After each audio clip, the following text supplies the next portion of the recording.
فَإِنْ عَدِمَ الْمَاءُ إِلَّا نَبِيذَ التَّمْرِ قال ابو حنیفہ بالوضوء به فقط وابو یوسف بالتیمم فحسب ومحمد بہما۔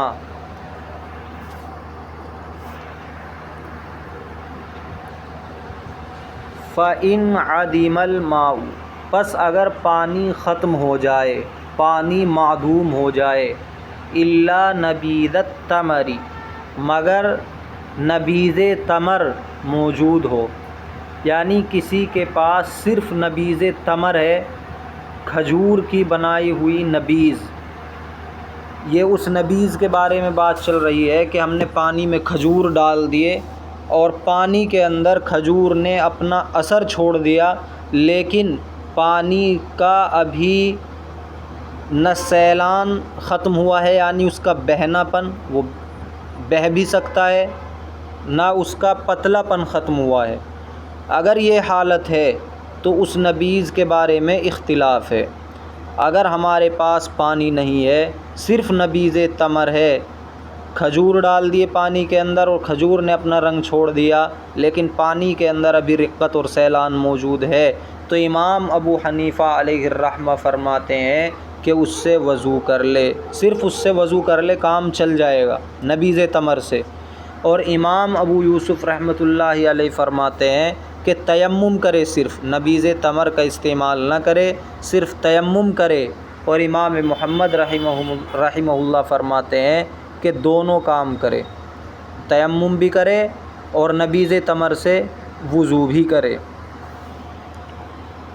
دیکھو ترجمہ، فَإِنْ عَدِمَ الْمَاءُ، پس اگر پانی ختم ہو جائے، إِلَّا نَبِيذَ التَّمْرِ، مگر نبیذ تمر موجود ہو، قال ابو حنیفہ رحمہ اللہ، امام ابو حنیفہ رحمۃ اللہ علیہ فرماتے ہیں بالوضوء به، کہ اس سے صرف وضو کرے فقط۔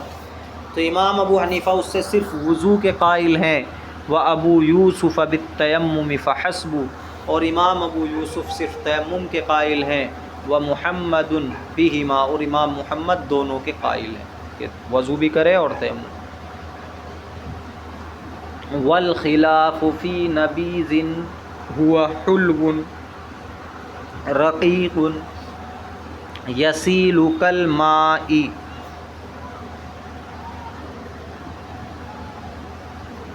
اور اختلاف اس نبیذ کے بارے میں ہے جو میٹھی ہو، رقیق پتلی ہو، یسیل جو بہتی ہو، کالماء پانی کی طرح، اما اذا اشتد۔ اب دوسرا مسئلہ چل رہا ہے یہاں پر، یہ بات سمجھو کہ تین طرح سے نبیذ بنائی جا سکتی ہے، تین صورتیں اس کی نکلیں گی اگر کھجور کو پانی میں ڈال دیا جائے۔ ہم نے کھجور پانی میں ڈالی اور فوراً نکال لی، پانی کے اندر کھجور کا کوئی رنگ نہیں آیا، اس کا کوئی ذائقہ نہیں آیا، تو بالاتفاق اس سے سب کے نزدیک وضو کرنا جائز ہے۔ دوسری صورت یہ ہے کہ کھجور ڈالے لیکن کھجوروں کا رنگ آ گیا، اس کا مٹھاس پانی کے اندر آ گیا، لیکن پانی کے اندر اس کا رقت اور سیلان موجود ہے، پانی بہہ سکتا ہے، پتلا ہے، تو اب اس صورت میں اختلاف ہے۔ ایک صورت یہ ہے کہ کھجوریں ڈالی پانی کے اندر، رنگ بھی چھوڑ دیا اور اپنا مٹھاس بھی چھوڑ دیا، اسی کے ساتھ ساتھ وہ پانی نشہ آور ہو گیا، کیونکہ اگر زیادہ دن چھوڑ کے رکھیں گے تو پھر وہ شراب بن جاتی ہے، اس پانی کے اندر نشہ پیدا ہو گیا، تو اب بالاتفاق اس سے وضو کرنا جائز نہیں ہے۔ اما اذا اشتد وصار مسکرا، اور بہرحال جب وہ سخت ہو جائے، اس کے اندر سختی آ جائے پانی کے اندر، وصار مسکرا، اور وہ نشہ آور ہو جائے، لا یتوضأ به اجماعا، لا یتوضأ به اجماعا، تو اس سے بالاتفاق وضو نہیں کیا جائے گا۔ باب التیمم، تیمم کا باب۔ اب سے پہلے وضو کا بیان تھا، تو وضو کے بعد تیمم کو ذکر کیا جا رہا ہے، قرآن کریم میں بھی وضو کے بعد تیمم کا ذکر ہے، اور وضو اصل ہے، مجبوری میں تیمم کیا جاتا ہے، تیمم تابع ہے، اور اصل کا درجہ پہلے ہوتا ہے، تابع کا درجہ بعد میں ہوتا ہے، اس لیے پہلے وضو کو لائے پھر تیمم کو لائے ہیں۔ تیمم کے لغوی معنی ہے القصد، ارادہ کرنا،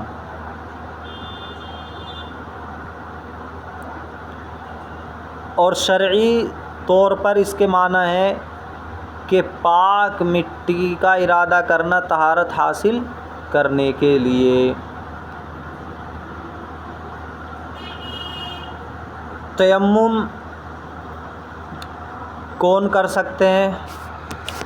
ہوا لمحدث وجنوب وحائض ونفساء لم يقدروا علی الماء۔ تیمم محدث کے لیے ہے، یعنی جس کو حدث لاحق ہو، کسی نے پاخانہ پیشاب کیا ہو، وضو جس کا ٹوٹ گیا ہو، جن چیزوں سے وضو ٹوٹ جاتا ہے حدث لاحق ہو جاتا ہے، وجنوب، جو جنبی ہو، غسل واجب ہو جس کے اوپر، وحائض، حائضہ عورت حالت حیض میں ہو،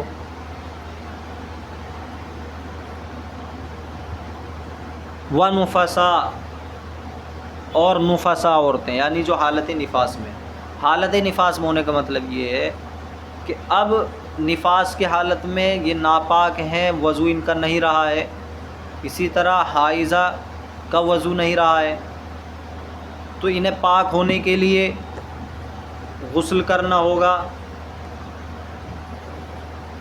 اب پانی ہے نہیں تو تیمم کر سکتی ہیں، یہ بیان ہے یہاں پہ۔ لم یقدروا علی الماء، جو پانی پر قادر نہ ہو، یہ حضرات محدث، جنبی، حائض، نفساء اگر یہ پانی پر قادر نہیں ہے تو یہ تیمم کر سکتے ہیں۔ ای علی ماء یکفی لطہارت، یعنی ایسے پانی پر قادر نہیں ہے جو طہارت کے لیے کافی ہو جائے۔ حتی اذا کان للجنب ماء یکفی للوضوء، حتیٰ کہ جب جنبی کے پاس ایسا پانی ہو کہ جو وضو کے لیے کافی ہو، لا للغسل، نہ کہ غسل کے لیے، یتیمم ولا یجب علیہ التوضی، تو تیمم کرے گا اور اس پر وضو کرنا واجب نہیں ہے، ضروری نہیں ہے، عندنا ہمارے نزدیک، خلافاً للشافعی، امام شافعی رحمۃ اللہ علیہ کے برخلاف۔ تو یہاں پر یہ مسئلہ بیان کیا جا رہا ہے کہ اگر کوئی حالت حدث میں ہو، جنبی ہو، حائضہ ہو، نفسا ہو، ان لوگوں کے پاس پانی نہیں ہے، پانی پر قادر نہیں ہے، یا پانی صرف اتنا ہے کہ جس سے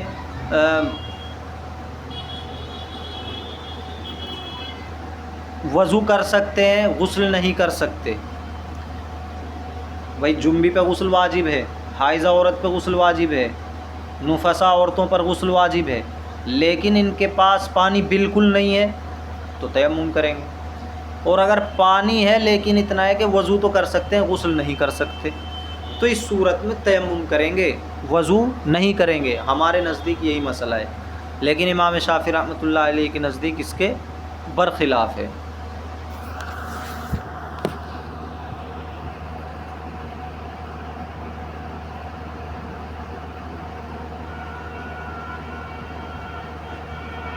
امام شافعی رحمۃ اللہ علیہ فرماتے ہیں کہ وضو کرے گا، وضو کے لیے جو پانی ہے اس سے وضو کرے گا، پھر تیمم کرے گا۔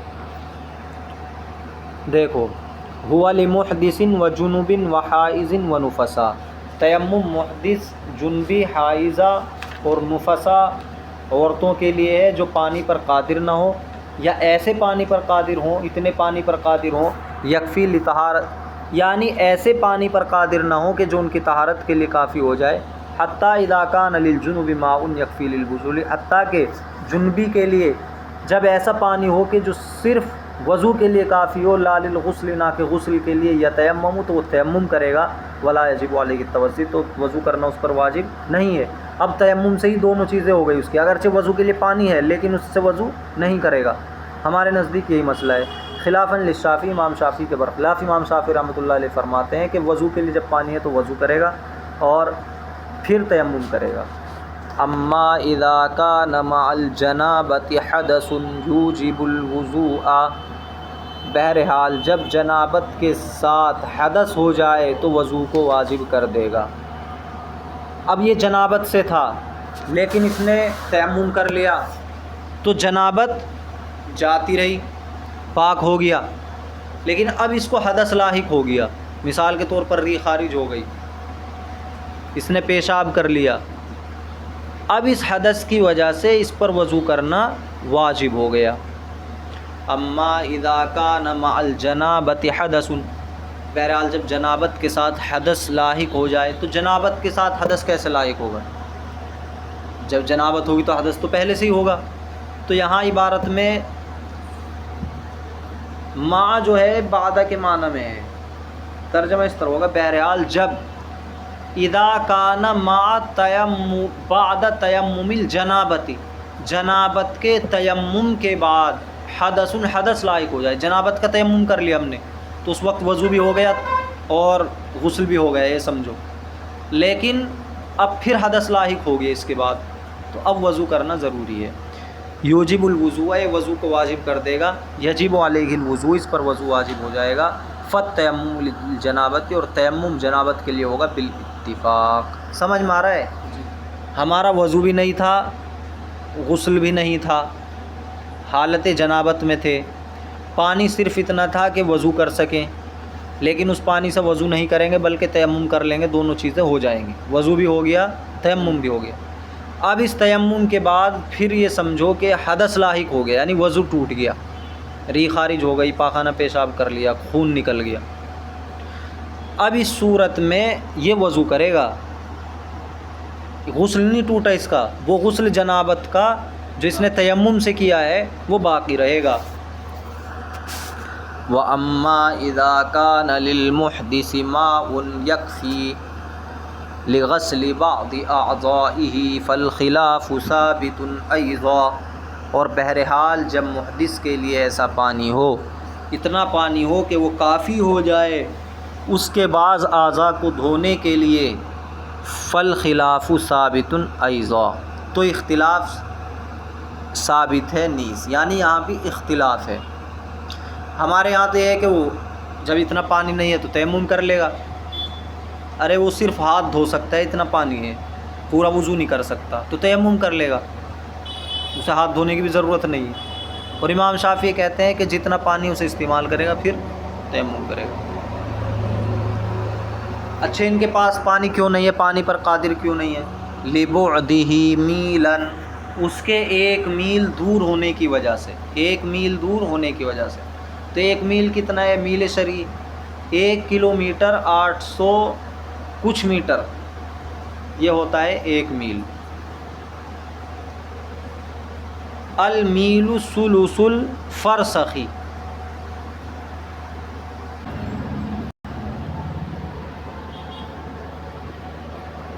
المیل ثلث الفرسخ، میل 1 فرسخ کا تہائی ہے۔ وقیلہ، اور کہا گیا ہے 3,000 ذراع او 500 الی 4,000،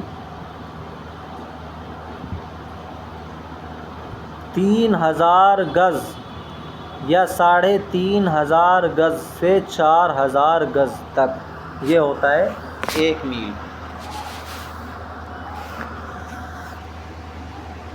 آج کے اعتبار سے اگر کلومیٹر کے اعتبار سے دیکھو گے تو 1 کلومیٹر 828 میٹر 80 سینٹی میٹر، یہ ہوتا ہے 1 میل شرعی۔ 1 کلومیٹر 828 میٹر 80 سینٹی میٹر، اور جو انگریزی میل ہوتا ہے وہ الگ ہے، وہ 1 کلومیٹر 609 میٹر اور 34 سینٹی میٹر ہوتا ہے۔ لیکن جو شریعت کے احکام ہے ان کے اندر اعتبار شرعی میل کا ہوگا۔ وما ذکر ظاہر الروایہ، اور جو ذکر کیا گیا اوپر یہ ظاہر روایت ہے، یعنی اس پر عمل ہے، اسی پہ فتویٰ دیا جاتا ہے۔ وفی روایت الحسنی، اور حسن ابن زیاد کی ایک روایت میں جو امام ابو حنیفہ سے نقل کرتے ہیں، المیل انما یکون معتدن، میل کا اعتبار کیا جائے گا اذا کان فی طرف غیر قدامہ، جب کہ ہو وہ اس کے سامنے کے علاوہ کی طرف میں۔ یہ جو ہم 1 میل کا اعتبار کر رہے ہیں کہ پانی 1 میل دور ہو، تو ایک روایت یہاں ذکر کی جا رہی ہے 1 میل کا اعتبار اس وقت ہوگا جب کہ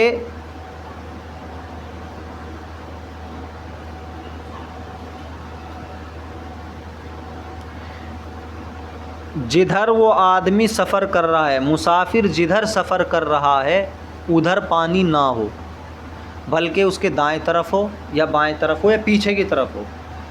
تو اب اگر وہ تلاش کرنے جائے گا 1 میل تک، پھر واپس آئے گا، تو یہ 2 میل کا سفر ہو جائے گا، اس کا 2 میل کا سفر ہو جائے گا۔ ایسے پیچھے سے واپس آئے گا، دائیں طرف سے بائیں طرف سے واپس آئے گا۔ لیکن اگر سامنے کی طرف پانی تلاش کر رہا ہے تو پھر 2 میل کا فاصلہ ہونا چاہیے۔ پھر کتنا فاصلہ ہونا چاہیے؟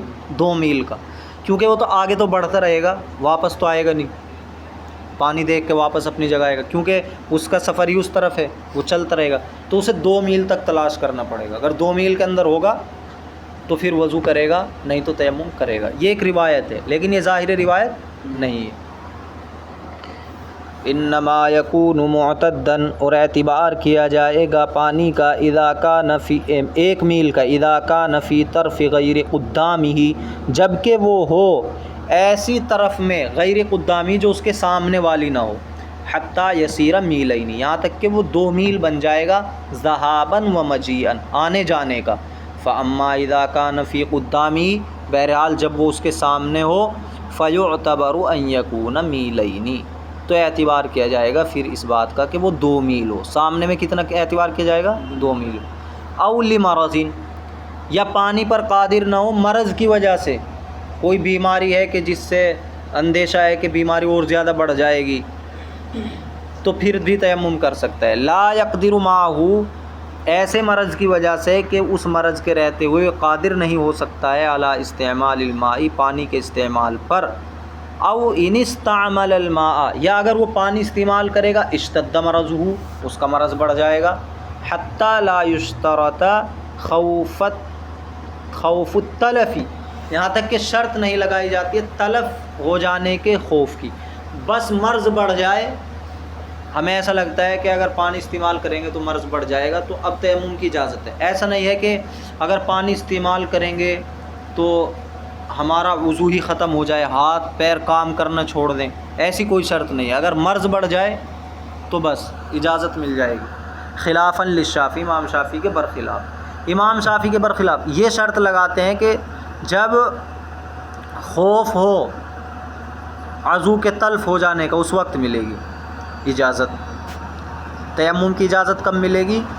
جب یہ خوف ہو کہ ہمارا کوئی عضو تلف ہو جائے گا، ختم ہو جائے گا، شل ہو جائے گا، سمجھ رہے ہو، کام کرنا بند کر دے گا، صرف مرض کے بڑھ جانے سے اجازت نہیں ملے گی امام شافعی کے نزدیک۔ اذ ضرر اشتداد المرض فوق ضرر زیادت الثمن، اب ہماری دلیل کہ ہم نے کیوں نہیں شرط لگائی وضو کے تلف ہونے کی، اس لیے نہیں لگائی کیونکہ اگر زیادت ثمن کا خوف ہو، یعنی پانی بہت مہنگا مل رہا ہے، قیمت سے بہت مہنگا پانی مل رہا ہے، ہم خریدنے کی طاقت نہیں رکھتے، تو وہاں تیمم کی اجازت مل جائے گی، تیمم کی اجازت مل جائے گی۔ تو جب قیمت کے زیادہ ہونے کے خوف کی وجہ سے تیمم کی اجازت مل رہی ہے، تو مرض کے بڑھ جانے کے خوف کی وجہ سے کیوں نہیں مل رہی؟ ارے پیسہ تو پھر بھی کمایا جا سکتا ہے، لیکن آدمی کا مرض بڑھ جائے تو کیا گارنٹی ہے کہ پھر وہ صحیح ہو جائے؟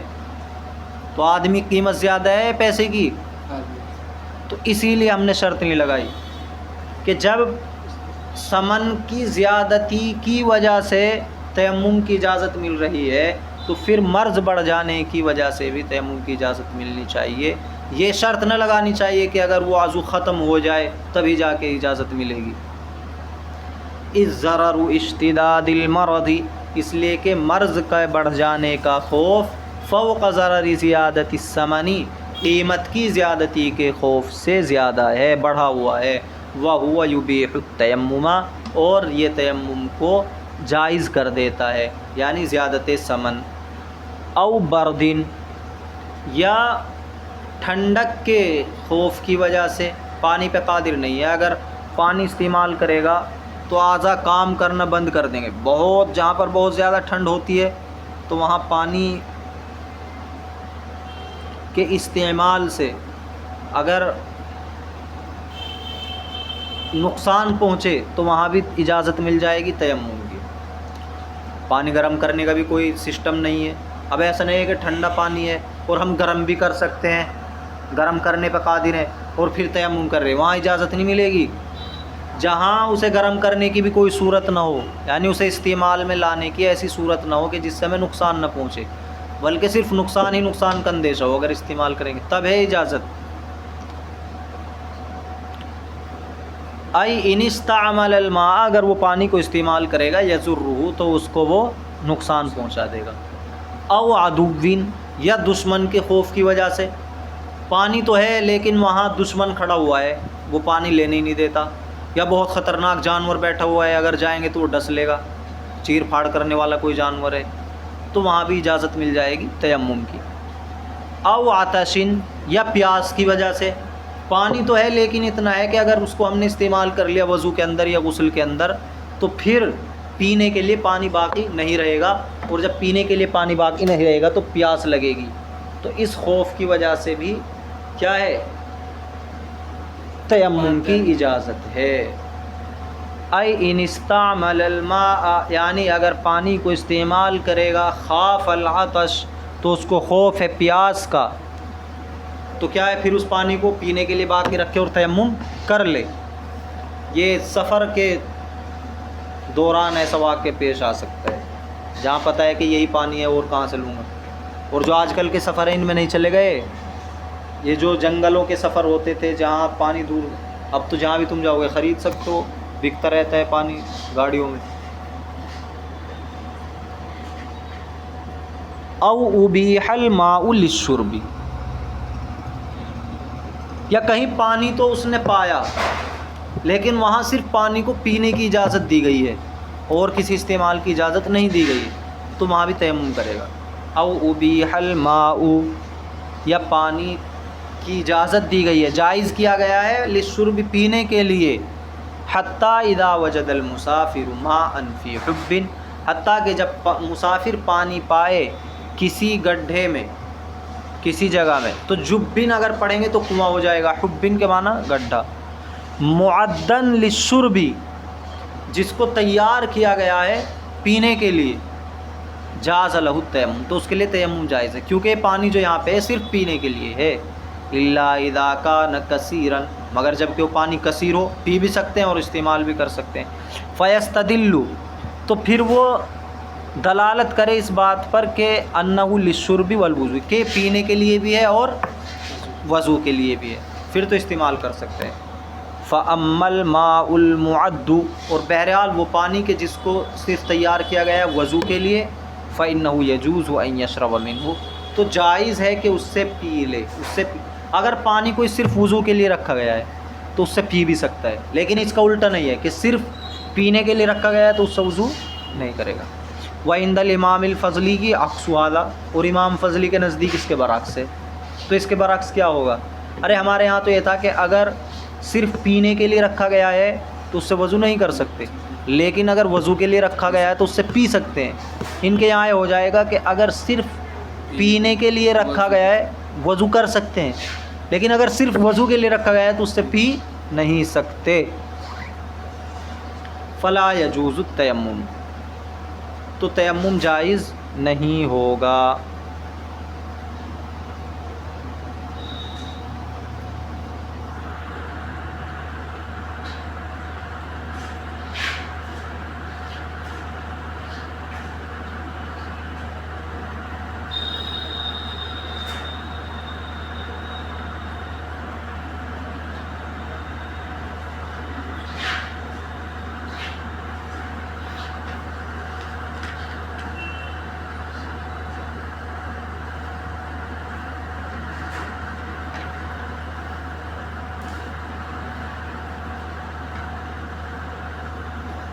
اب دیکھو او آدمی آلتن، یا پانی پر قادر نہ ہو آلے کے نہ پائے جانے کی وجہ سے. آلے کا مطلب ہے یہاں پہ کدلوی، جیسا کہ ڈول.